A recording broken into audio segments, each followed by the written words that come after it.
आज हम पढ़ने जा रहे हैं चैप्टर नंबर 4 शब्द और वाक्य यानी वर्ड और सेंटेंस।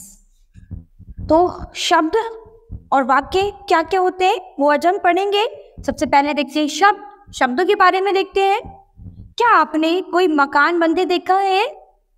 मकान में होती है दीवारें बनती हैं ईंटों से। जैसे मकान के ढांचों को ईंटों की चिनाई करके बनाते हैं, उसी तरह भाषा का ढांचा शब्दों से बना है।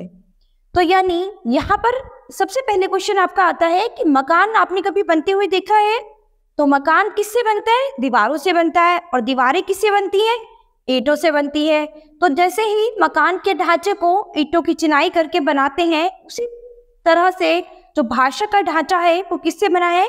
शब्दों से बना है। यानी अगर शब्द नहीं होंगे तो वाक्य नहीं बनेंगे, और वाक्य नहीं बनेंगे तो कुछ नहीं बनेगा, है ना।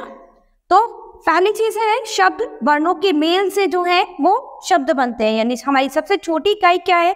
वर्ण। हमारी सबसे छोटी इकाई क्या है? वर्ण। तो वर्णों से हमारे क्या बनते हैं? शब्द। और शब्द से हमारे क्या बनते हैं? वाक्य बनते हैं। हर शब्द का कोई ना कोई अर्थ होता है। यानी कोई भी शब्द होता है उसका कुछ ना कुछ अर्थ जरूर होता है। जैसे कि यहाँ पर है र प्लस थ, तो यानी यहाँ पर अगर हम र वर्ण को और थ वर्ण को मिला देते हैं तो क्या बन जाएगा? रथ। और रथ बन गया तो ये क्या बन गया? शब्द बन गया है। इसके बाद है गुलाब, यानी अगर हम तीनों वर्णों को मिला दें तो क्या बन जाएंगे? ये एक शब्द बन जाएगा, गुलाब।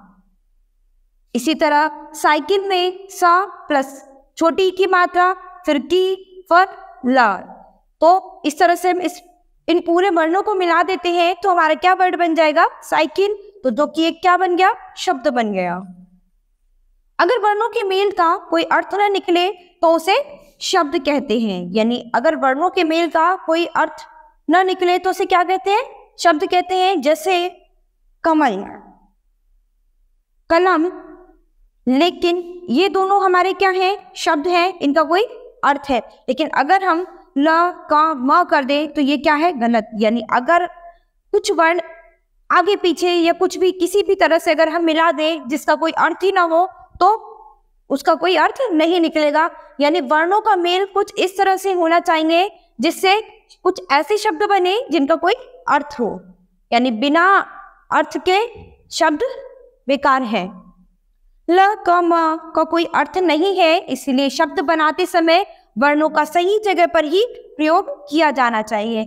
यानी वर्णों का सही जगह पर प्रयोग करके ही हम शब्द बना सकते हैं। इसी प्रकार वर्णों का ऐसा मेल जिसका कोई अर्थ हो वो शब्द कहलाता है। यानी सीधी भाषा में अगर हम शब्द की डेफिनेशन समझना चाहें तो क्या है? वर्णों का ऐसा मेल जिसका कोई अर्थ हो वो क्या कहलाता है? शब्द कहलाता है। इसके बाद हम पढ़ेंगे वाक्य। यानी वाक्य क्या होते हैं? दो या दो से अधिक शब्दों का समूह जिनका कोई अर्थ निकलता है उसे वाक्य कहते हैं। जैसे यह मेरी गाय है। तो यानी दो या दो से अधिक समूह जिनका कोई अर्थ निकलता है। यानी जब हम दो या उससे ज्यादा शब्दों का मिलान कर देते हैं और उनका अपना कोई अर्थ निकल के आता है तो वो क्या कहलाते हैं? वाक्य कहलाते हैं। जैसे यह मेरी गाय है, तो यहाँ पर हमने 4 शब्दों का प्रयोग करा है जिससे एक क्या बन गया? वाक्य बन गया। और उस वाक्य का अपना एक अर्थ है। यानी यह मेरी गाय है तो यानी ये मेरी गाय है। तो यहाँ इस वाक्य का कोई अर्थ निकल रहा है। देखिए हर वाक्य का कोई अर्थ होता है। जैसे यहाँ पर ये बच्चा भोजन कर रहा है तो इस बच्चे का नाम क्या है? रजत। ठीक है। और ये क्या कर रहे हैं? भोजन। इसके बाद कर रहा है। तो अगर इस सभी शब्दों को हम मिक्स कर देते हैं आपस में तो क्या बन जाएगा? रजत भोजन कर रहा है। तो यानी ये क्या बन गया? शब्दों के मेल से ये क्या बन गया? वाक्य बन गया है। यानी यहाँ पर कोई कार्य हो रहा है, यानी रजत क्या कर रहा है? भोजन कर रहा है। इसके बाद नेक्स्ट देखिए हिरन चर रहा है। तो यानी ये 4 शब्द हैं जिनको अगर हम ज्वाइन कर देते हैं तो ये क्या बन जाएगा? वाक्य बन जाएगा। यानी हिरन चर रहा है तो ये क्या बन गया? वाक्य बन गया है। नेक्स्ट देखिए अगर शब्दों के मेल का कोई अर्थ न हो तो उसे वाक्य नहीं कहते हैं। जैसे स्कूल राहुल गया है, माँ पका है, खाना रही। तो इस तरह की साड़ी पहनी ने निशा, तो इनका कोई अर्थ नहीं है। इनका अर्थ क्यों नहीं है? इसका सही अर्थ क्या होगा? राहुल स्कूल गया है, यानी स्कूल राहुल गया है, ये कोई इसका अर्थ नहीं निकल रहा है। माँ खाना पका रही है, तो यानी ये शब्द आगे पीछे कर दिए हैं, तो जिससे कि इनका कोई अर्थ नहीं होना होगा, यानी शब्दों का सही मेल होगा तभी कोई वाक्य बन पाएगा, यानी शब्दों के सही मेल का होना बहुत ही जरूरी है। इन शब्द समूहों से बात अर्थ समझ में नहीं आ रही है, इसलिए ये वाक्य नहीं है। यानी इन शब्दों से हमें कोई भी बात समझ में नहीं आ रही है, यानी ये क्या कहना चाह रहे हैं, तो ये कोई भी वाक्य नहीं है।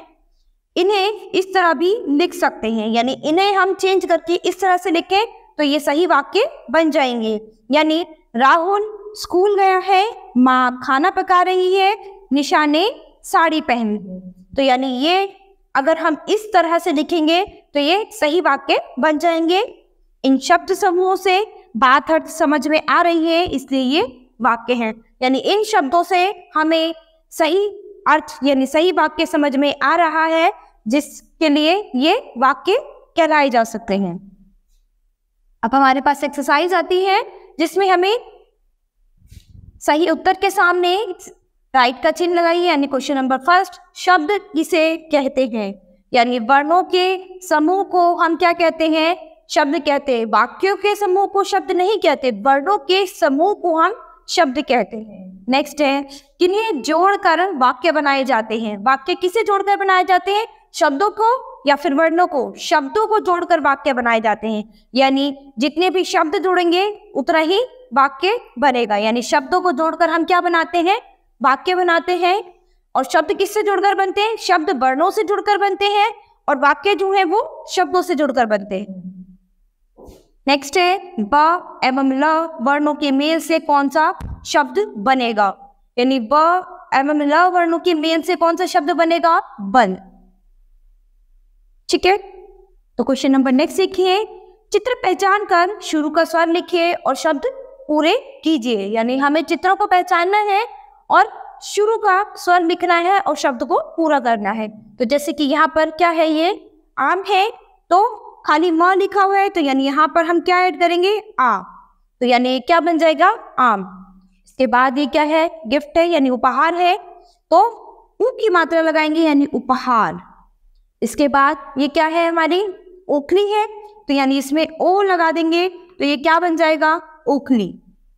इसके बाद नेक्स्ट है आपकी ईख, तो यानी इसमें बड़े ई की मात्रा लग जाएगी, ईख।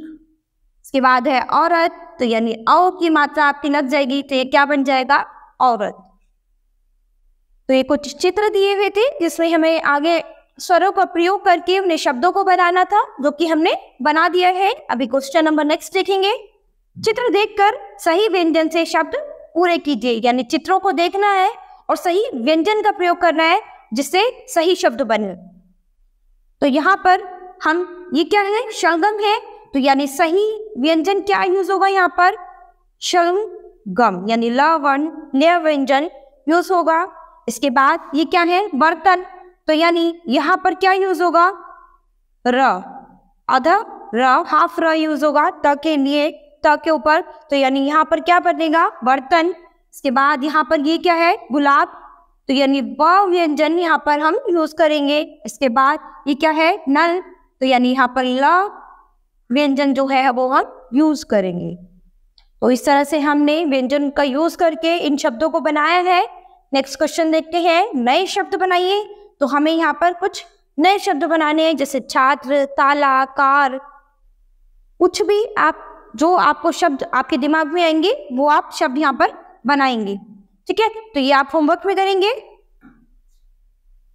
क्वेश्चन नंबर 5 है, अक्षर जोड़कर नए शब्द बनाइए। यानी अक्षर जोड़कर हमें कुछ भी नए शब्द बनाने हैं। जैसे हमने कहा कि ये ल जोड़ा है सब में, इन सभी में ल को जोड़ना है जिससे कि नया शब्द बने। तो क में ल जोड़ेंगे तो कल बन जाएगा, फ में ल जोड़ेंगे तो फल बन जाएगा, ब में ल जोड़ेंगे तो बल बन जाएगा, च में ल जोड़ेंगे तो चल बन जाएगा, और ह में ल जोड़ेंगे तो हल बन जाएगा। क्लियर? कुछ इस तरह से यहाँ हमें क्या जोड़ना है? सबके लिए बा, यानी यहाँ पर स्वर जोड़ना है और यहाँ पर हमने किसे जोड़ा है, व्यंजन को जोड़ा है। तो यहाँ पर क्या जुड़ेगा, स्वर, यानी बात, बाल, बाग, बाज और बाग। क्लियर? तो कुछ इस तरह से हमने इन्हें जोड़ा है। क्वेश्चन नंबर 6, चित्र देखकर शब्द सीढ़ी को पूरा कीजिए, यानी चित्रों को देखिए और अपनी शब्द सीढ़ी को पूरा कीजिए। यानी ये क्या है, मटर, और ये क्या है, मटका। तो इधर से ये मटका है और इस तरह से ये मटर है, यानी ये दो चीजें हैं हमारी जिससे दो शब्द बने हैं, म से मटका भी बना और म से मटर भी बनी। ठीक है, तो सेम इसी तरह हम यहाँ भी जोड़ेंगे। यहाँ पर अगर हम इस तरह से माला बना दें तो ये माला बन जाएगी, और अगर हम यहाँ ता लगा दें तो ये ताला बन जाएगा। क्लियर? तो ये दो आप होमवर्क भी करेंगे अपने आप से। नेक्स्ट देखिए क्वेश्चन नंबर 7, शब्दों का क्रम ठीक करके वाक्य बनाइए, यानी शब्दों का क्रम ठीक कीजिए और उससे वाक्य बनाइए। यानी फर्स्ट है, पिताजी हैं लाए आम। तो यानी ये तो हमारा जो वाक्य है ये एकदम गलत है, तो इसको हम सही करके लिखेंगे। पिताजी आम लाए हैं, पिताजी आम लाए हैं। तो इस तरह से ये सही सेंटेंस बनेगा। इसके बाद रमन रहा खेल है, ये गलत है। तो यानी यहाँ पर क्या बन जाएगा, रमन खेल रहा है। तो यानी यहाँ पर नेक्स्ट में हमारा हम क्या लिखेंगे, रमन खेल रहा है। इसके बाद नेक्स्ट है, कविता ईशान सुनाएगा आज, यानी ये गलत है। तो इसमें क्या बनेगा सही आपका, आज कविता ईशान सुनाएगा। ठीक है। इसके बाद नेक्स्ट है, सेब है यह अच्छा नहीं, तो ये गलत है। तो हम क्या लिखेंगे इसमें, यह सेब अच्छा नहीं है, यह सेब अच्छा नहीं है। नेक्स्ट लिखेंगे, शेर हिरन ने पकड़ा, तो ये क्या होगा, ये गलत है, यानी हिरन ने शेर पकड़ा। तो यानी यहाँ पर क्या सही हो जाएगा, हिरन ने शेर पकड़ा। तो इस तरह से हमने इन शब्दों को के सही वाक्य बनाए हैं। ये कुछ वाक्य गलत दिए हुए थे जिनको हमने सही क्रम में लिख के उनको सही बनाया है। तो यह हमारा ये शब्द और वाक्य वाला चैप्टर जो है वो कंप्लीट होता है। तो यहाँ हमने शब्दों के बारे में भी पढ़ा है और वाक्यों के बारे में भी पढ़ा है। तो यानी शब्द किस तरह से बनते हैं, अगर वर्णों को जोड़ दिया जाए तो शब्द बनते हैं, और वाक्य किस तरह से बनते हैं, शब्दों को जोड़ दिया जाए तो वाक्य बन जाते हैं। तो यहाँ हमने शब्दों और वाक्यों के बारे में अच्छे से पढ़ा है कि शब्द किस तरह से होते हैं और वाक्य किस तरह से बनते हैं। तो बच्चों अब हम अपनी नेक्स्ट क्लास में मिलेंगे अपने नए चैप्टर के साथ।